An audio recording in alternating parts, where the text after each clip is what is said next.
Welcome to Rezang La education. मैं हूं अनूप और आज हम स्टार्ट करने वाले हैं lecture 2 on dual nature of matter and radiation. जो हम लास्ट क्लास में पढ़े थे उसी को हम आगे बढ़ा रहे हैं।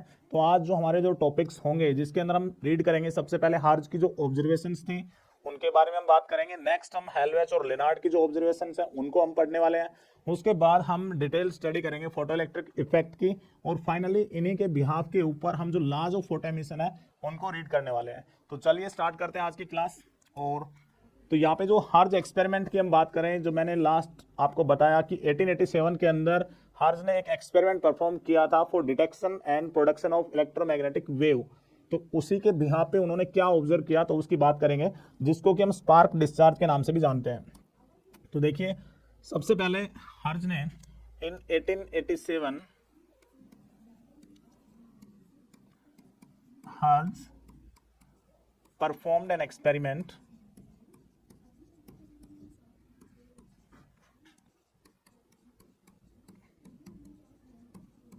for production and detection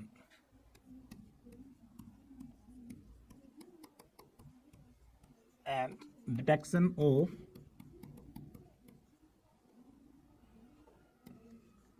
EM wave. जो इलेक्ट्रोमैग्नेटिक वेव उन्होंने बनाई थी किसके द्वारा? Through spark discharge.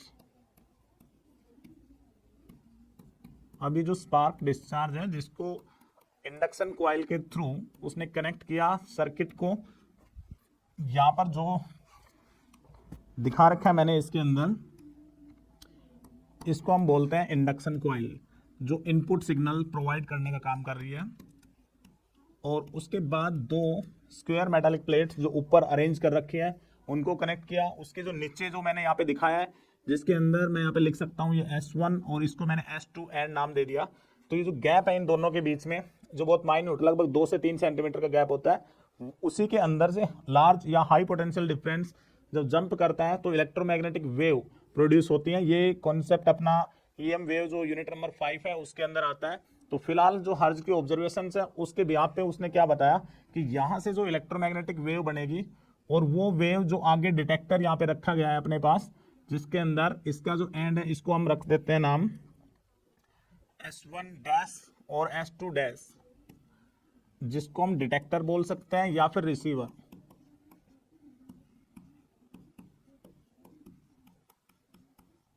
चलिए, तो ये इसका बेसिक सेटअप डायग्राम था। किसके लिए परफॉर्म किया गया था? फॉर प्रोडक्शन और डिटेक्शन ऑफ इलेक्ट्रोमैग्नेटिक वेव। अभी मैं आपको बता रहा हूं यहाँ पर कि हर्ज ने यहाँ पे जो एक कंसेप्ट दिया कि ठीक है, जो इलेक्ट्रोमैग्नेटिक वेव यहाँ पे बन के आ रही है और उसको हम डिटेक्ट कर पा रहे हैं, तो यही चीज हर्ज बोलता है कि यदि मैं इसको किसी आर्क लैंप के थ्रू डिटेक्टर को एक्सपोज कर दूं, जो अल्ट्रावायलेट रेडिएशन है, स्ट्रॉन्ग रेडिएशन उनके साथ, तब भी सेम जो स्पार्क डिस्चार्ज है वो इजीली ऑब्जर्व होता है।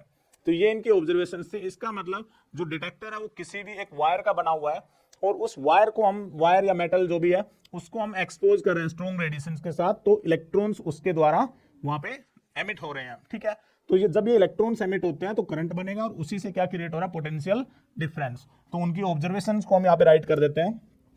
तो उसने क्या बताया यहाँ पे, देखिए इधर हर्ज ने कि when detector is exposed to UV rays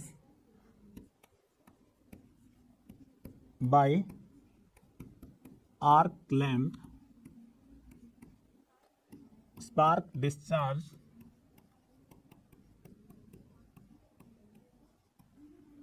is more easily observed।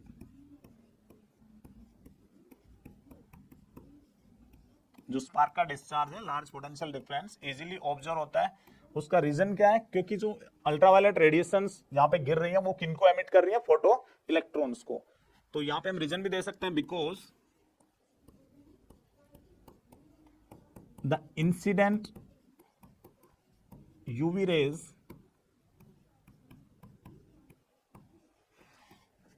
Emits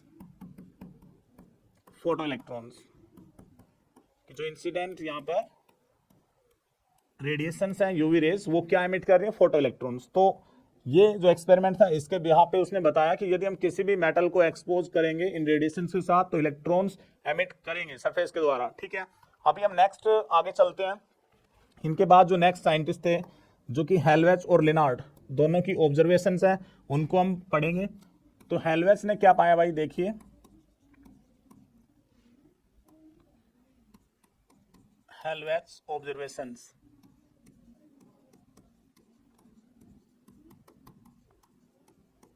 तो इन्होंने अपनी ऑब्जर्वेशन के लिए क्या किया, इन्होंने गोल्ड लीफ इलेक्ट्रोस्कोप ले लिया और उसको कनेक्ट किया। गोल्ड लीफ जो भी इलेक्ट्रोस्कोप है उसको उन्होंने कनेक्ट कर दिया एक जिंक की जो मेटालिक प्लेट है उसके साथ।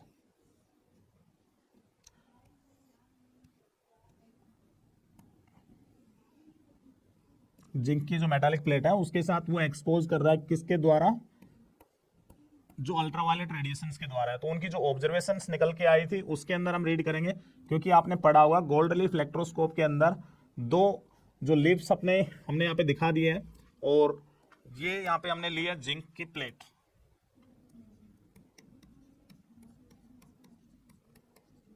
तो उनकी ऑब्जर्वेशंस क्या आई कि यदि इस जिंक प्लेट को हम यूवी रेज के थ्रू स्ट्राइक करवाते हैं, अल्ट्रावायलेट रेडिएशंस, तो ये जो जिंक प्लेट होती है वो नेगेटिवली चार्ज हो जाती है।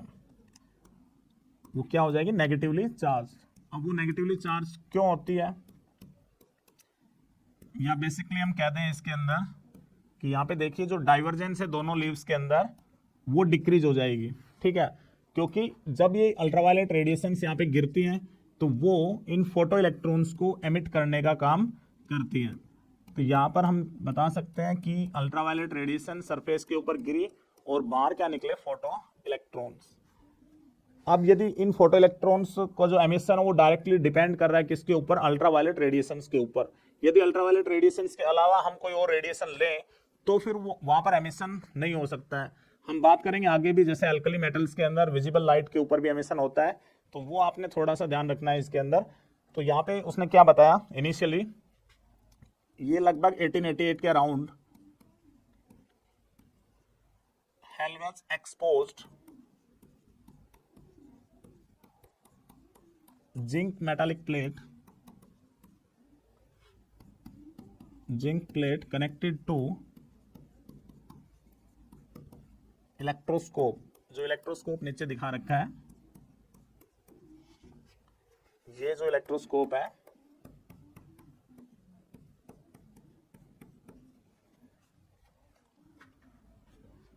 is exposed to UV rays, the divergence on the leaves, कि ये जो लीव्स हैं जो इनिशियली एक दूसरे से दूरी पर है, on the leaves decreases, कि इनकी जो डाइवर्जेंस है वो क्या हो रही है भाई, डिक्रीज हो जाती है। ठीक है, अब इसके अंदर उन्होंने कुछ पॉइंट्स और ऐड किए कि यदि जो मेटालिक प्लेट है इनिशियली जैसे हम अनचार्ज ले लें या फिर नेगेटिवली चार्ज ले लें या फिर पॉजिटिवली चार्ज ले लें, तो क्या क्या इफेक्ट बताया। तो देखिए कि if zinc plate is initially, तो पहला पॉइंट मैं लेके चल रहा हूं यहां पर कि यदि वो अनचार्ज्ड है, और सेकंड पॉइंट के अंदर हम ले लेंगे यहां पर कि पॉजिटिवली चार्ज्ड,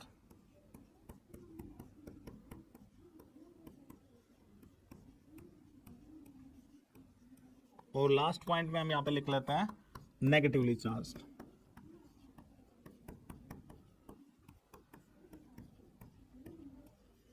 तो जो ऑब्जर्वेशंस आई उसके अंदर क्या बताया गया, तो देखिए यदि वो पॉजिटिवली चार्ज्ड है और हमने उसको इंसिडेंट कर दिया अल्ट्रावायलेट रेडिएशन से, तो वो और ज्यादा पॉजिटिवली चार्ज हो जाती है, क्योंकि इलेक्ट्रॉन्स जिंक प्लेट के निकल के चले जाते हैं।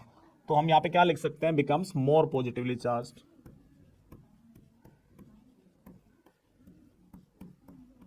और ज्यादा क्या हो गई है, पॉजिटिवली चार्ज्ड।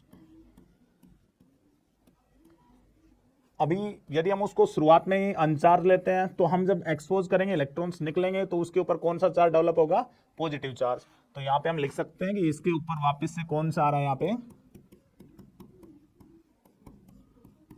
Positively charge. और यदि नेगेटिवली चार्ज है तो नेगेटिव है, तो इसका मतलब जो नेगेटिव चार्ज उसके ऊपर है वो डिक्रीज होने लग जाएगा। या फाइनल हम बात करें तो हम कह सकते हैं कि यदि इनिशियली नेगेटिवली चार्ज है और एक्सपोजर चालू है तो उस केस में ये जो जो अपनी प्लेट है वो फाइनली क्या हो जाएगी, अनचार्ज हो जाएगी।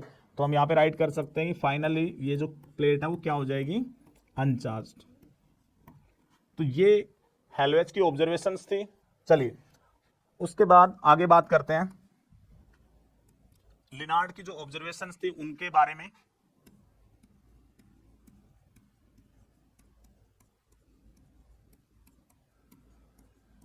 तो लिनार्ड की जो ऑब्जर्वेशंस थी उसके अंदर लिनार्ड ने बताया कि भाई जो मिनिमम थ्रेशोल्ड फ्रीक्वेंसी का कॉन्सेप्ट है कि कुछ जो फ्रीक्वेंसी है इससे बिलो यदि इंसिडेंट जो फोटोन आके गिरेगा तो इसका मतलब है एमिशन नहीं हो सकता है। तो यदि हम किसी भी मेटल को एक्सपोज करते हैं अल्ट्रावायलेट रेडिएशंस के साथ तभी इलेक्ट्रॉन्स बाहर निकलेंगे। यदि उसके अलावा कोई और रेडिएशन हम लेते हैं, ठीक है, तो उसके अंदर यदि थ्रेशोल्ड फ्रीक्वेंसी से बिलो उसकी वैल्यू है जो इंसिडेंट फ्रीक्वेंसी है तो इलेक्ट्रॉन्स बाहर नहीं निकल सकते हैं। तो लिनार्ड ऑब्जर्वेशंस के अंदर क्या बताया गया कि when UV rays incident on metal photo emission occurs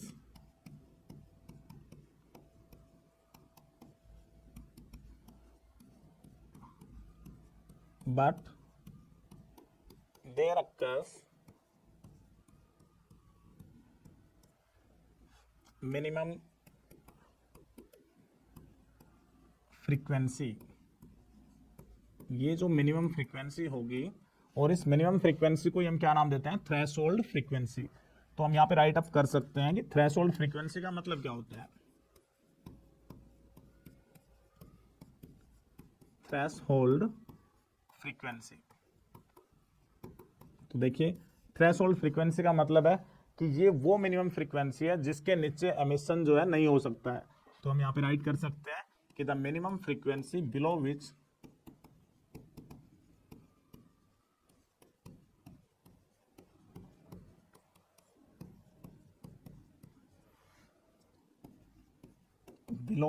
no photo emission occurs।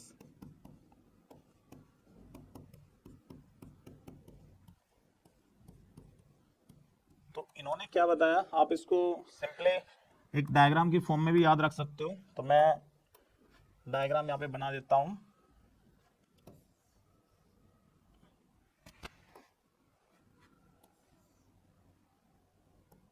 तो देखिए, तो सबसे पहले हम यहाँ पे ले लेते हैं कोई भी मेटल और उस मेटल के लिए यहाँ पे मैं इसमें राइट कर देता हूँ, मैंने ले लिया कोई भी मेटल। यदि उस मेटल के ऊपर यूवी रेज आके इंसिडेंट होंगी तो फोटो इलेक्ट्रॉन्स सरफेस के द्वारा लिबरेट होंगे। हम यहाँ पे लिख देते हैं कि ये यहाँ पे क्या इंसिडेंट हुई है, यूवी रेज। तो इस केस में हम देखेंगे कि सरफेस जो है वो फोटो एमिशन करता है और ये फोटो इलेक्ट्रॉन्स हैं जो बाहर निकल गए।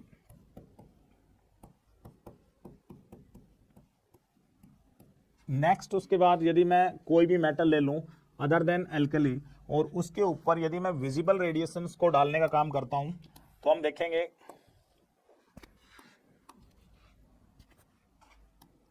यहां पे मैं ले लेता हूं metal other than alkali, other than alkali.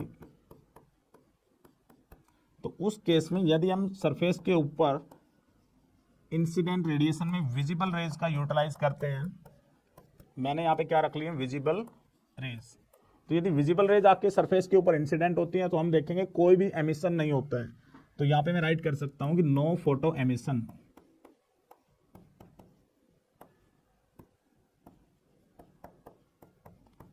इसका मतलब हुआ कि कोई भी फोटो इलेक्ट्रॉन सरफेस के द्वारा बाहर नहीं निकाला जा रहा है। और लास्टली हम यदि बात करें एल्कली मेटल्स के लिए,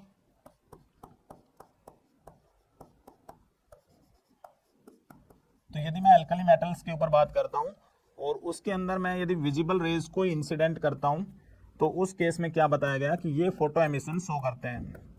हमने इंसिडेंट के अंदर क्या किया, विजिबल रेज, और यहाँ पे क्या होगा, फोटो एमिशन होगा। तो हम लिख सकते हैं कि photo emission occurs, photo emission occurs.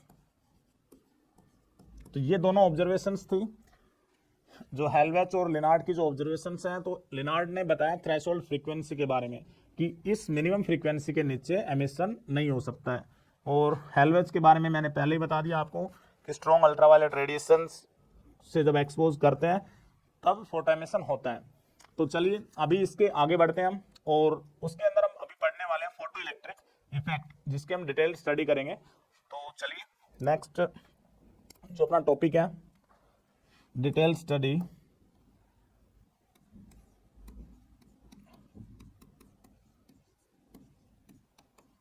Of photo electric effect.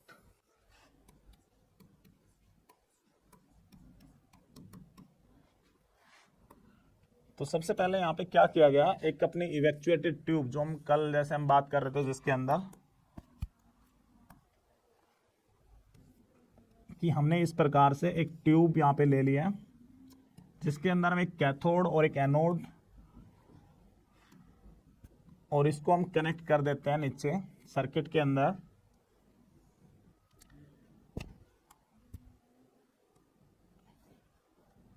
यहाँ पे हम एक ग्लास विंडो टाइप, जिसको हम फिलहाल यहाँ पे यूटिलाइज कर रहे हैं, क्वार्ट्ज विंडो। तो क्वार्ट्ज विंडो ही क्यों ली जाती है, ग्लास विंडो क्यों नहीं ले सकते, तो उसके बारे में मैं बताऊंगा आपको।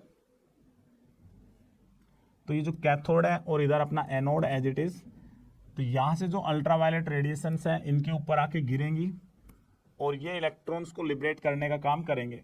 तो एनोड के ऊपर हम पोटेंशियल को लगाएंगे, और उसके बाद कुछ इफेक्ट्स हैं जिनको हम पढ़ने वाले हैं, जैसे कि जो इंटेंसिटी है अपनी, उसका हम इफेक्ट इसके ऊपर पढ़ेंगे कि इंटेंसिटी का क्या इफेक्ट होता है फोटो इलेक्ट्रॉन्स के लिए।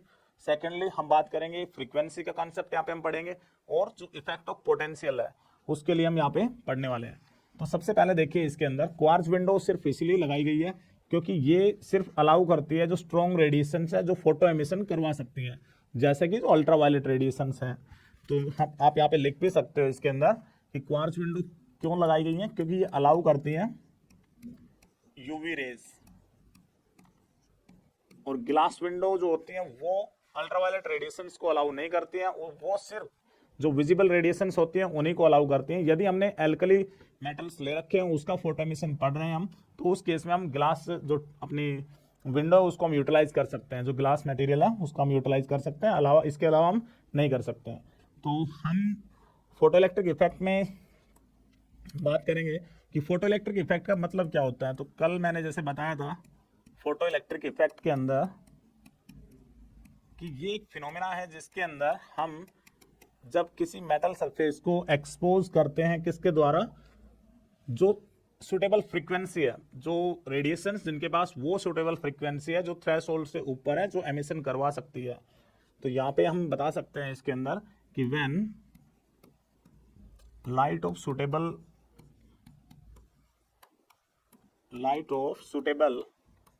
frequency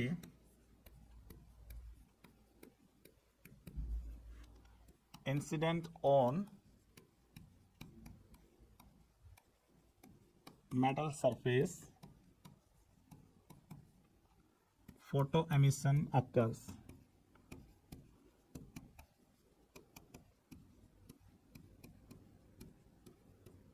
तो फिलहाल जो हम इफेक्ट्स यहाँ पे रीड करने वाले हैं उसके अंदर आप ध्यान दे सकते हो कि हम जो इफेक्ट्स हैं वो पढ़ेंगे।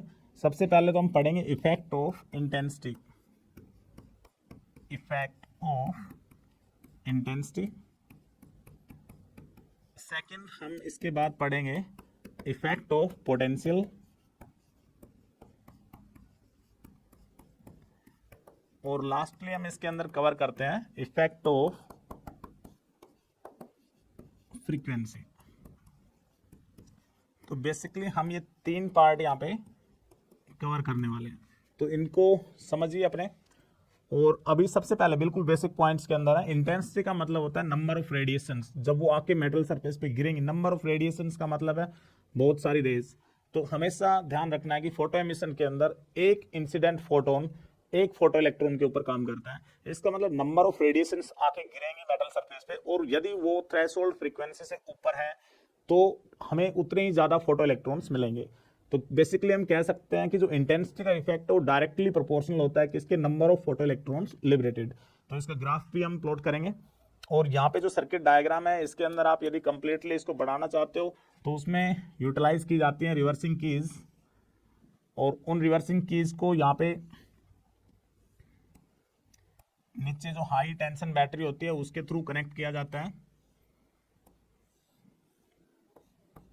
यहाँ पे हम राइट कर सकते हैं कि हमने इनको कनेक्ट कर दिया हाई टेंशन बैटरी।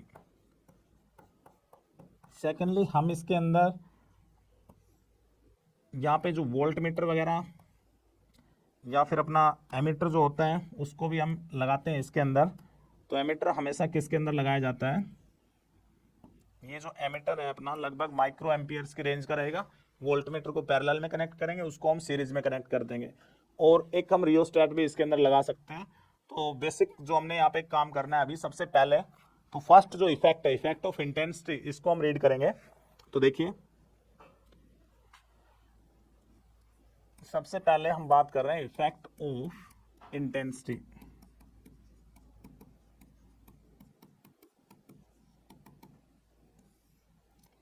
तो इफेक्ट ऑफ इंटेंसिटी के अंदर जो ग्राफ हमने प्लॉट करना है,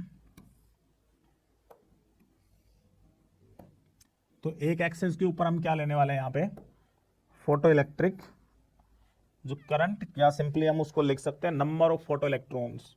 तो मैं यहाँ पे राइट कर देता हूँ कि इस एक्सिस के ऊपर मैं ले रहा हूँ नंबर ऑफ फोटो इलेक्ट्रॉन्स, और इस एक्सिस के ऊपर हम लेके चल रहे हैं दैट इज इंटेंसिटी। तो इसमें क्या बताया गया कि जितने ज़्यादा मतलब इंटेंसिटी जो इंसिडेंट रेडिएशन की आके गिरेगी उतने ही ज़्यादा फोटो इलेक्ट्रॉन्स यहाँ पे लिबरेट होते हैं।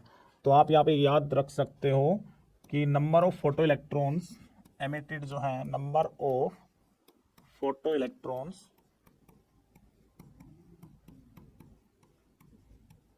Emitted is found to be directly proportional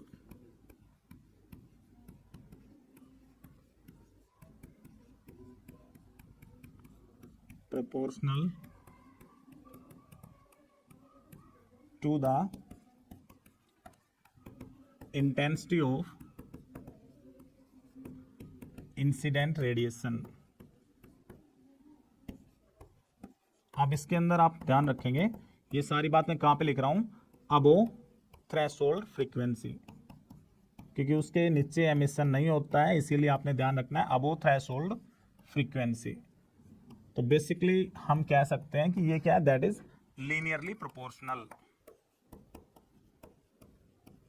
हमने यहाँ पे लिख लिया कि इसको हम क्या कह सकते हैं, ये क्या रहेगा भाई, लीनियरली प्रोपोर्शनल। इसका मतलब जो फोटो इलेक्ट्रॉन्स हैं, इंटेंसिटी जितनी ज़्यादा गिरेगी उतनी ज़्यादा फोटो इलेक्ट्रॉन सरफेस के द्वारा एमिट होंगे। जैसे आप इस प्रकार से भी समझ सकते हो, मान लीजिए ये कोई सरफेस था अपना, और हम यहाँ पे कह रहे हैं कि ये इंटेंसिटी है जिसके अंदर नंबर ऑफ फोटोन्स हैं वो आपके सरफेस के ऊपर गिर रहे हैं, और जो भी मेटल सरफेस है उसके अंदर जो भी फ्री इलेक्ट्रॉन्स हैं यदि वो सारी थ्रेशोल्ड फ्रीक्वेंसी के ऊपर है तो एक एक जो अपना इंसिडेंट फोटोन है वो हर बार एक एक फोटो इलेक्ट्रॉन को निकालेगा, उसके लिए वो रेस्पॉन्सिबल होता है। तो ये इसका पॉइंट भी है जो लॉ ऑफ एमिशन के अंदर या वेव थ्योरी का जो फेलियर हम पढ़ेंगे उसके अंदर भी हम इसको कवर करते हैं। नेक्स्ट जो चीज़ अपना सेकेंड पॉइंट है उसके अंदर हम बात करेंगे effect of potential. Effect of potential, तो इफेक्ट ऑफ पोटेंशियल के अंदर हम क्या करते हैं, तो जो एनोड हमने डायग्राम के अंदर लिया था, क्योंकि कैथोड को हमने एक्सपोज कर दिया रेडिएशंस के साथ, वहां से क्या निकले अपने इलेक्ट्रॉन्स। अभी वो इलेक्ट्रॉन कहाँ पे रीच करने चाहिए, एनोड की तरफ, तभी अपना सर्किट के अंदर करंट बनेगा। अभी यदि मैं उस एनोड के ऊपर कोई पोटेंशियल नहीं लगाता हूँ तो उस केस में फोटो एमिशन तो हो रहा है, फिर जो इलेक्ट्रॉन्स है वो कहाँ पे जाएंगे, तो हम बोलेंगे कि वो इनसाइड ही रहेंगे उस ग्लास ट्यूब के अंदर, और वो एक फॉर्मेशन कर देते हैं किसकी, स्पेस चार्ज की फॉर्मेशन। तो आप यहाँ पे लिख सकते हो कि when no potential is applied at anode, जो लिबरेटेड इलेक्ट्रॉन्स हैं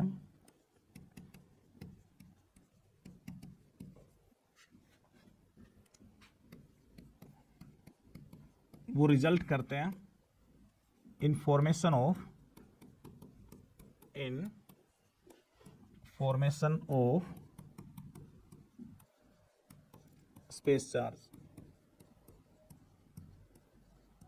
चलिए, तो स्पेस चार्ज की फॉर्मेशन वहां पे कर देते हैं। इसका मतलब रेंडमली वहां पे मोशन रहेगा, इलेक्ट्रॉन्स का एक दूसरे के साथ टकराते रहेंगे, और जो वाल है कंटेनर की उसके साथ भी टकराते रहते हैं, बट हमें कोई करंट नहीं मिलेगा।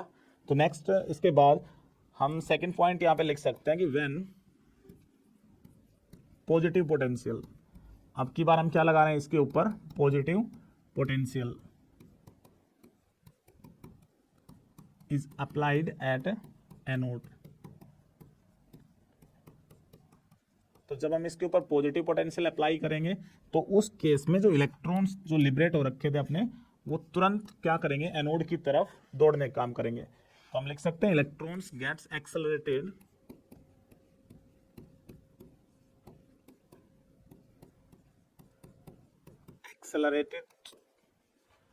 टुवर्ड्स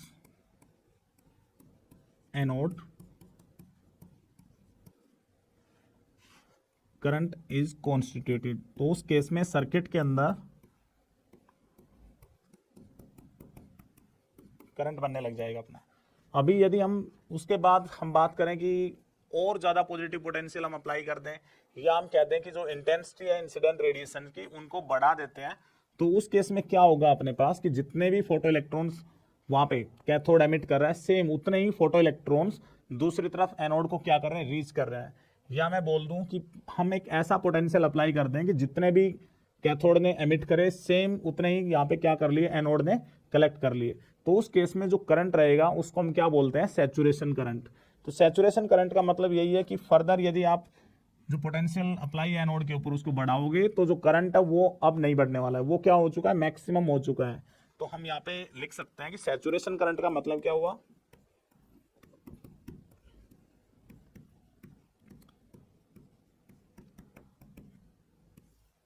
तो सैचुरेशन करंट के अंदर आपने बताना है कि ये मैक्सिमम करंट है।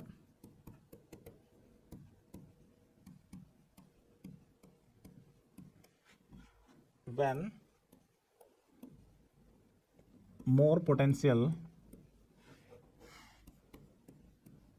more positive potential is applied at anode such that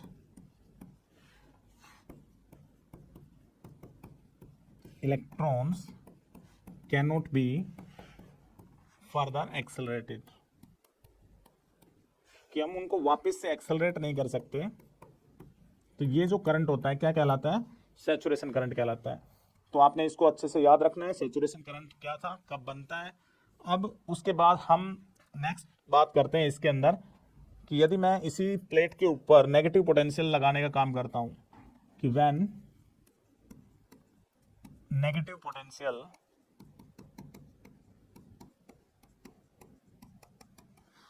is applied at anode, the electrons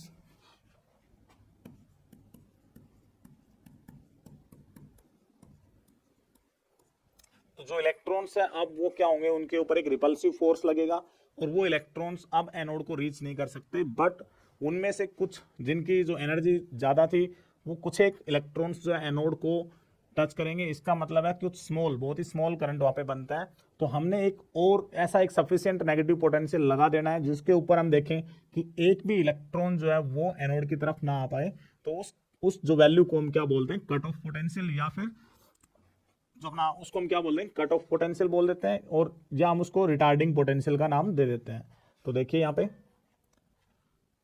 such that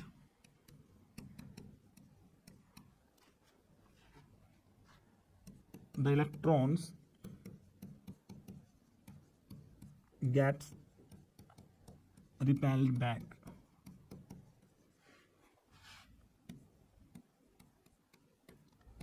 इसमें अभी हम पढ़ने वाले हैं कि the minimum negative potential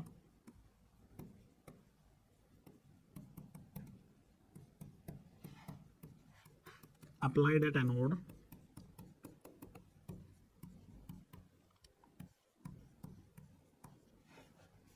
such that no current is constituted। इसी चीज को हम क्या नाम देते हैं, इज कॉल्ड कट ऑफ, या फिर हम इसको कह सकते हैं रिटार्डिंग पोटेंशियल,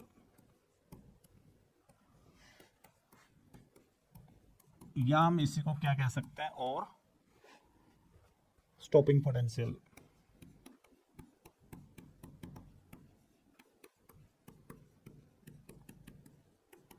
चलिए अभी मैंने बताया आपको कि इलेक्ट्रॉन्स को हमने रोकना है, तो इससे पहले इलेक्ट्रॉन्स जो है वो एनोड की तरफ आ रहे थे, तो उनके पास क्या थी भाई, काइनेटिक एनर्जी थी।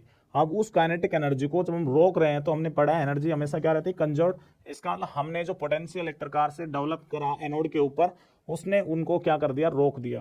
तो रोक दिया तो काइनेटिक एनर्जी को हम किसके बराबर रख देंगे, पोटेंशियल एनर्जी के बराबर। तो उस केस में आप लिख सकते हो कि 1/2 जो mv² है अपनी, ये जो मैक्सिमम एक प्रकार से वेलोसिटी थी इनकी, इज इक्वल टू किसके बराबर हो जाएगा, EV0। तो ये जो V0 यहाँ पे लिखा है हमने, इसको ही हम क्या नाम देते हैं, स्टॉपिंग पोटेंशियल।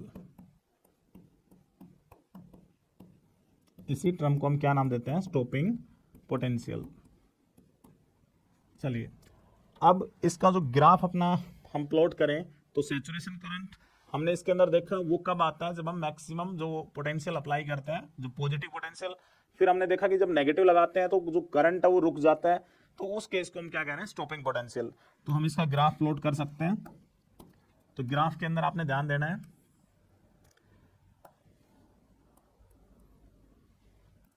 मैं यहाँ पे ले लेता हूं इसके अंदर, नीचे जो डायरेक्शन है इसके अंदर हम पोटेंशियल एक्सिस इसको बोल देंगे। तो पोटेंशियल एक्सिस के ऊपर आपने ध्यान रखना है कि यदि हम इस डायरेक्शन के अंदर अलोंग एक्स जो डायरेक्शन है अपनी, और एक्स डैश ऊपर की तरफ हम ले लेते हैं करंट, तो उस केस में मैंने बताया कि इंटेंसिटी के लिए हम चलते हैं। तो यहां पर ये जो पॉइंट है, इस पॉइंट को हम क्या नाम देते हैं, स्टॉपिंग पोटेंशियल V0। और ये जो वैल्यू होती है ये क्या कहलाती है, अपना सैचुरेशन करंट। तो सैचुरेशन करंट कहाँ पे आता है, जब हम पॉजिटिव पोटेंशियल अप्लाई करते हैं तब आता है अपना। ये मैक्सिमम जो वेलोसिटी इलेक्ट्रॉन्स को मिल सकती है, कि यदि हम उसके बियॉन्ड हम इसको इंक्रीज नहीं कर सकते हैं, तो ये अपना सैचुरेशन करंट होता है। ये पोटेंशियल के पॉजिटिव डायरेक्शन में दिखा दिया, और ये दूसरा ये अपना कट ऑफ या अपना स्टॉपिंग पोटेंशियल, रिटार्डिंग पोटेंशियल, आप इसको नाम दे सकते हो।